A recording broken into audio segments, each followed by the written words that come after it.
Welcome back to Muscle in the Morning. I'm Dave Palumbo, and today is Monday, August 26th, 2019. And let's find out what's going on in the world of body. As of today, the Dallas Cowboys still haven't paid Zeke Elliott or Dak Prescott, which means the richest franchise in sports, according to Forbes, is still sitting on a giant pile of cash.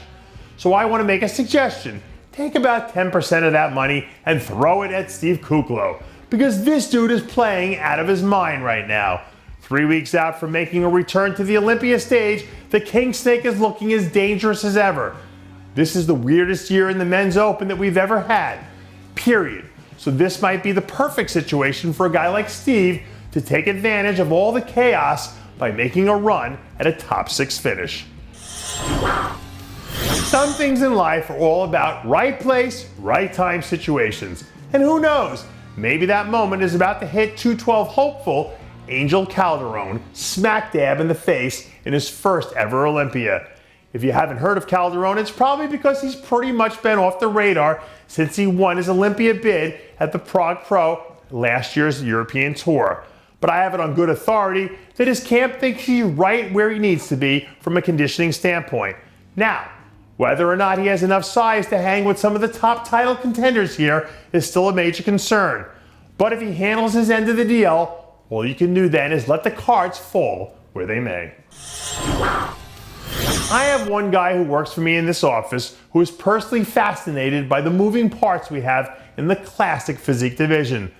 But one guy who's been really catching his eye lately is Robert Timms, who's looking absolutely insane right now. If you didn't know any better, you'd think that Timms was gunning for another top 10 Olympia finish based on what he's been doing. But to me, the fact that he's not competing this year almost makes this more impressive. He's out there training like a complete maniac just to push himself to the next level. And I can promise you, all these lessons he's learned over the last few weeks will pay dividends in the long run, because expect him back in full force next year. Greatness has a way of being magnetic and attracting other greatness to it. So when you see two dudes like William Bonac and ROELLY WINKLAAR out there getting after it and making each other better, it isn't hard to figure out why these two are where they are right now. A few days ago, William released another clip of the epic training session that went down between ROELLY and him a few weeks ago, which seems like it's been a real catalyst for the two of them up to this point in their prep. These two guys are front and center in the race to grab the Olympia title if it does indeed end up being vacated. And I think it will be really cool to look back on this time if one of them ends up winning as a pivotal moment in that title run.